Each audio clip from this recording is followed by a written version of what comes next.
En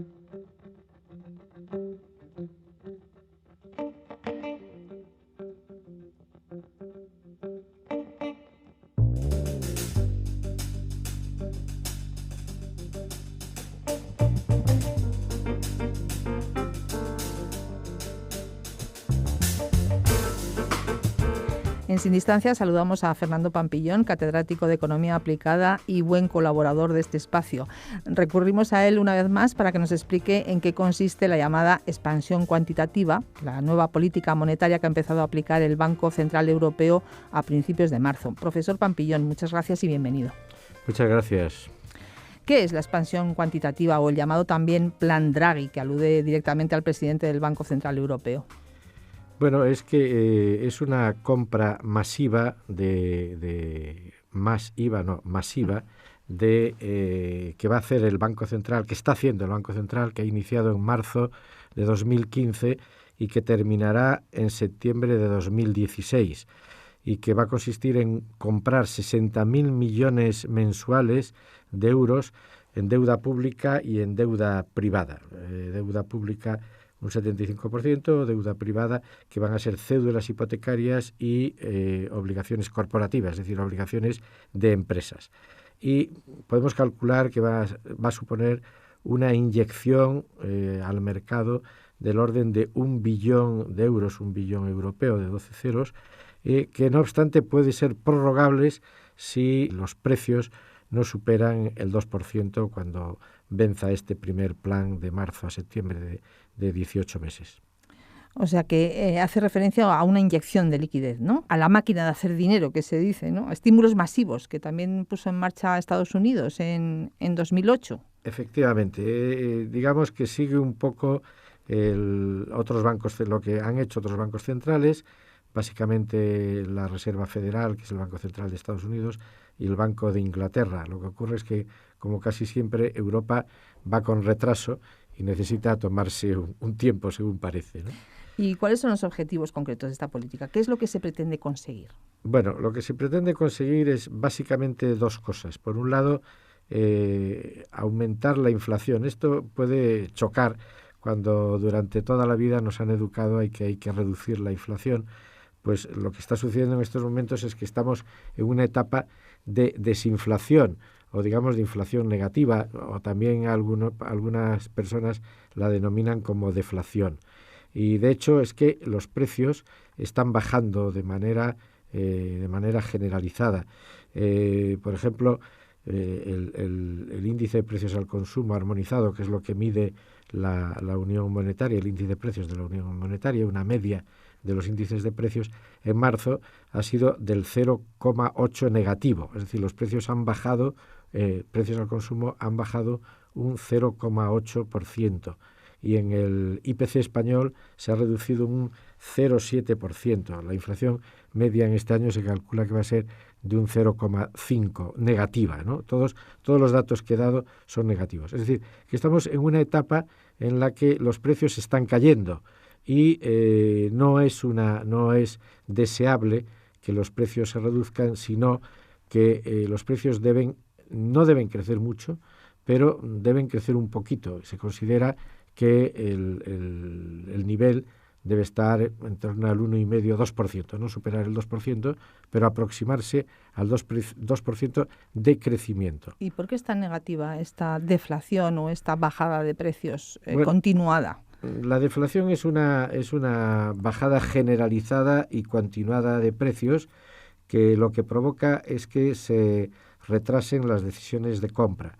Si alguien piensa que una casa va a ser el año que viene pues un 1%, un 2% más barata, o que un automóvil o que una lavadora o cualquier cosa va a ser más barata, lo que va a hacer es retrasar las decisiones de compra, dejar decisiones de compra para el futuro, puesto que el futuro en este sentido es mucho más barato.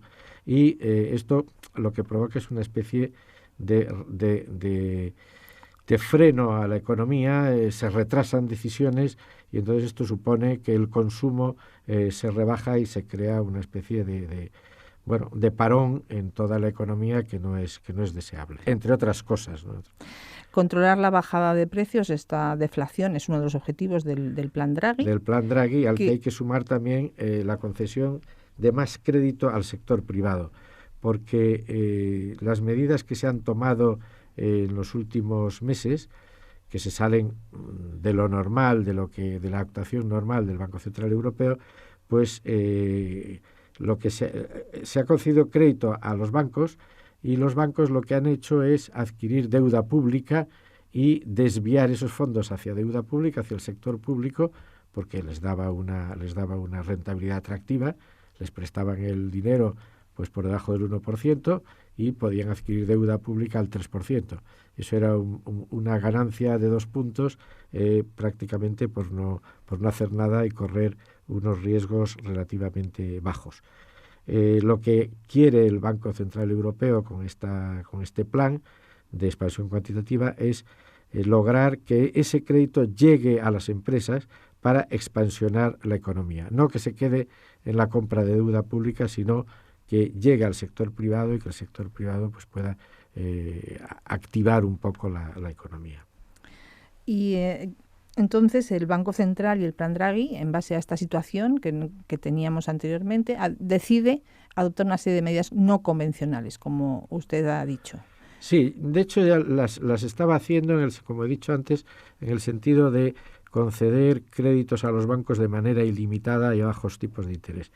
Pero el objetivo, que era lograr expansionar el crédito al sector privado, no se logra. Entonces lo que quiere el Banco Central es hacer una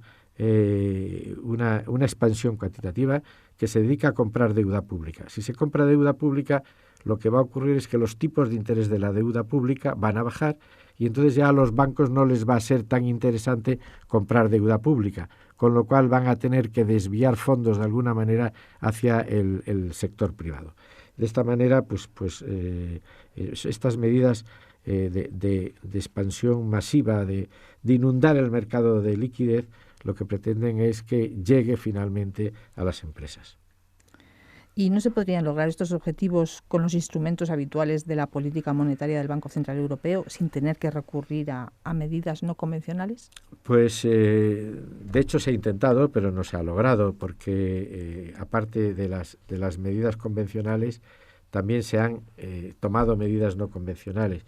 Y lo que ha ocurrido es que se ha llegado un poco al límite de las políticas. Es decir, los tipos de interés han llegado al 0,05%, es decir, prácticamente cero, incluso la facilidad de depósito, que es que cualquier banco puede depositar dinero en el Banco Central Europeo a un día, pues está con rentabilidades negativas, del 0,2 negativo, ¿no? Con lo cual, pues digamos que por un lado, ese era uno de los, digamos, que se ha conseguido eso, y digamos que todavía no ha llegado el crédito al sector privado. Y por otro lado, lo que persigue el Banco Central Europeo, que era la estabilidad de precios para defender el poder adquisitivo de nuestro dinero. Si los precios no bajan, o los precios suben poco, nuestra capacidad adquisitiva se mantiene. Inicialmente el objetivo del Banco Central era estar por debajo del 2%. Y como ya he dicho antes, pues realmente estamos en valores negativos, es decir, que hemos llegado ya a un punto en el que las medidas convencionales ya no dan más de sí y es necesario pues introducir este otro tipo de medidas no convencionales. Aunque ya lo ha mencionado de alguna forma, para concretar, ¿cuáles son los efectos que se esperan de estas medidas no convencionales? Bueno, este incremento de liquidez lo que pretende de alguna manera es, y ya está lográndolo, es primero reducir el coste de la deuda pública, para que la deuda pública no sea interesante, no incentive la adquisición por parte de los bancos. Y en estos momentos, aparte que reducir el coste de la deuda pública significa reducir también el gasto público, porque son menos intereses que tienen que pagar los estados, los tesoros de cada estado. Pues digamos que en estos momentos, por dar datos muy recientes, pues los bonos en Alemania a 3 años están al menos 0,25. Es decir, que comprar un bono alemán a 3 años significa pagar que el comprador tenga que pagar 0,25% de interés. No obtener interés, sino incluso que le cueste.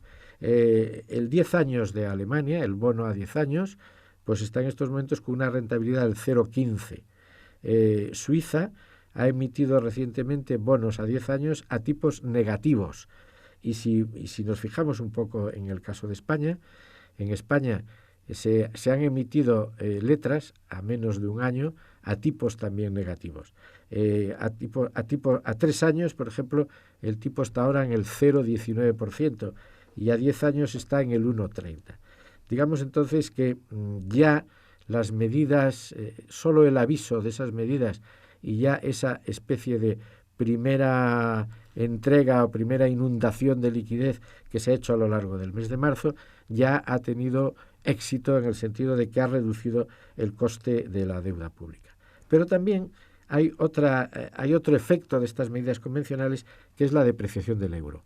La depreciación del euro supone facilitar las exportaciones, que las exportaciones de los países del euro sean más baratas en términos de otra moneda. Es decir, en términos de dólares, al comprador americano le sale ahora más barato gracias a la depreciación del euro. Eso por un lado. Por lo tanto, más exportación y al mismo tiempo menos importaciones, porque las importaciones se encarecen.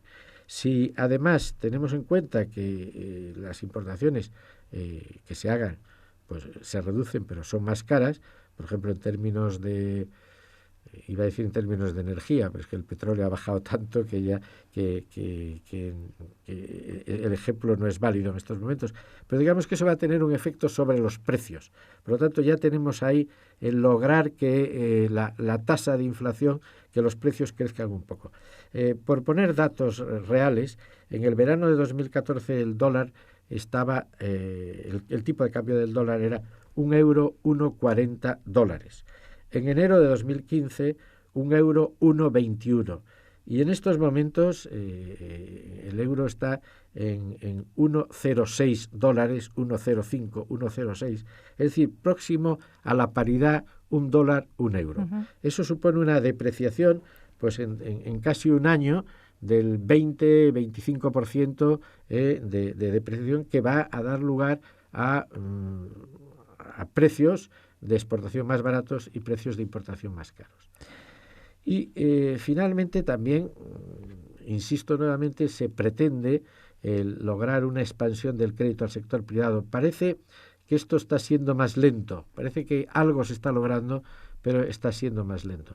Entonces, una expansión del crédito al sector privado va a suponer un incremento de la actividad económica, que las empresas puedan financiarse, que se animen a invertir, y todo esto va a generar como una mayor actividad económica. Que por fin fluya el crédito, ¿no? Que de eso se trataba. Bueno, parece que son ventajas, muchas, pero de todas formas también hay críticas, hay países que no están de acuerdo, por ejemplo Alemania está muy reticente a todo este tipo de medidas. ¿En qué se basan estas críticas o estas reticencias? Bueno, que estas medidas no convencionales también van acompañadas de riesgos. En economía casi todo lo que se hace tiene ventajas e inconvenientes. De hecho, los economistas siempre decimos que por un lado ocurre esto, pero por otro ocurre otro. Eso llevó a Winston Churchill a decir en su momento que a él lo que le gustaba eran los economistas mancos, porque en inglés decir on one hand, o sea, en una mano pasa esto, pero in the other hand puede pasar lo contrario. Bueno, él prefería entonces un economista manco que solo dijera la ventaja y no los inconvenientes. Pero bueno, centrándonos un poco en este tema, digamos que los riesgos son que este aumento de liquidez puede dar lugar a una expansión excesiva de la inflación, una expansión excesiva del crédito, y por lo tanto que la inflación supere ese 2% que es el objetivo del Banco Central Europeo. Y por otro lado, toda esta adquisición de deuda pública hace que el balance del Banco Central se llene de deuda pública. Y bueno, sabemos en estos momentos que hay países que tienen dificultades en términos de deuda pública. La deuda pública está adquiriendo unos niveles en Europa demasiado elevados. En España estamos próximos al 100%, en Francia pues también, la deuda griega tiene serios problemas y se está hablando de default, es decir, de impago de esa deuda. Por lo tanto, podría suceder que el Banco Central se encontrara lleno de deuda que luego los estados no pudieran pagar. Existe ese riesgo, obviamente. Pero también las reticencias de los países del norte, encabezados por Alemania, es que el plan podría no funcionar. Podría suceder que no aumentara el crédito, es decir, que estas medidas se dirigieran más hacia inflación que hacia aumento del crédito. Y por otro lado, que no ayudara a las reformas. Los gobiernos son reticentes a hacer reformas porque tienen un coste político siempre y a los ciudadanos no les gusta. Entonces, cuando se les da liquidez, se les da financiación, pues entonces no están obligados a tomar medidas. Mediante el cierre del crédito a la deuda pública, los estados se encuentran ante el dilema frente al Banco Central Europeo, que les dice: si quieres que te dé crédito, tienes que tomar medidas.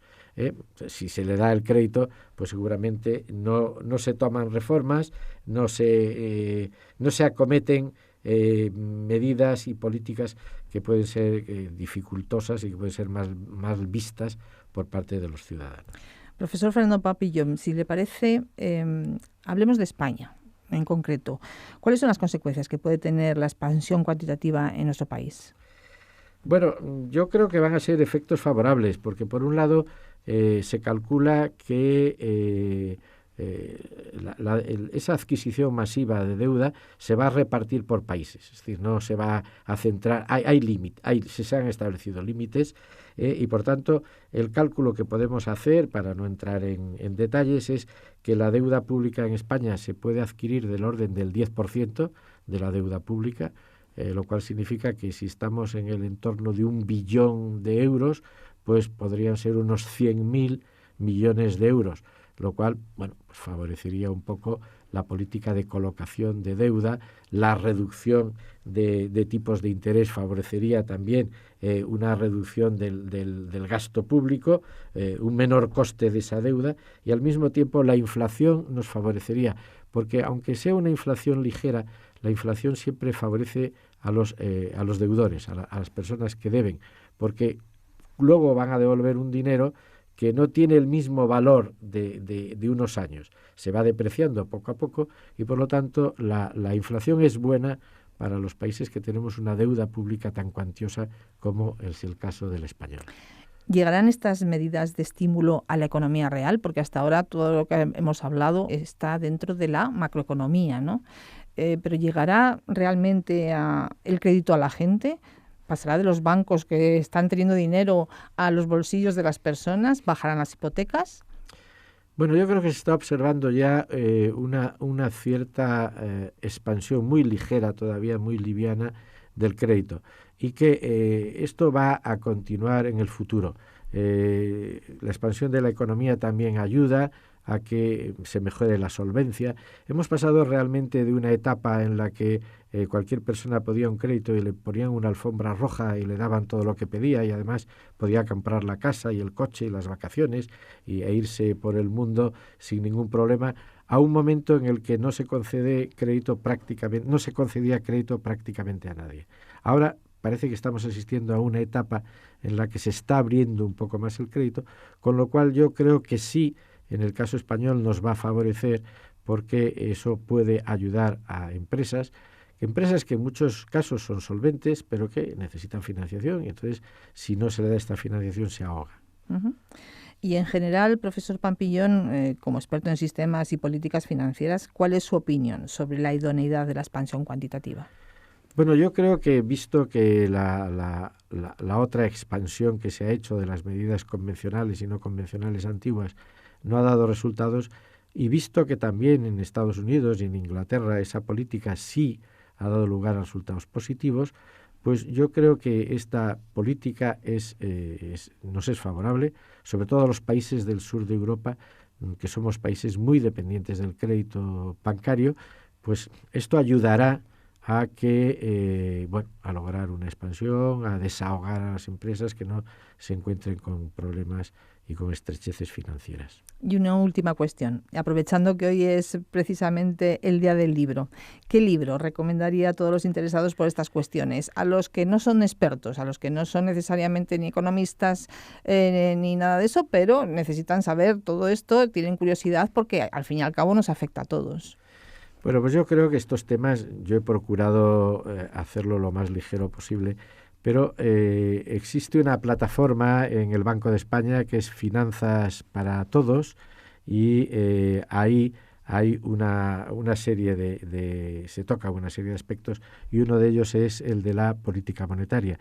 También hay una serie de programas en Radio 5, en un programa que se titula Finanzas para todos los públicos, en el que hemos dedicado pues como 4 minutos a explicar un poco lo que era la política monetaria, la actuación del Banco Central, y digamos lo que puede ser una educación financiera. Ya para expertos habría que ir más a textos del Banco Central Europeo y de revistas especializadas. Pues nada más, muchísimas gracias. Con estas recomendaciones terminamos. Muchísimas gracias, Fernando Pampillón, catedrático de Economía Aplicada de la UNED, por su colaboración en Sin Distancias una vez más. Muchas gracias a vosotros.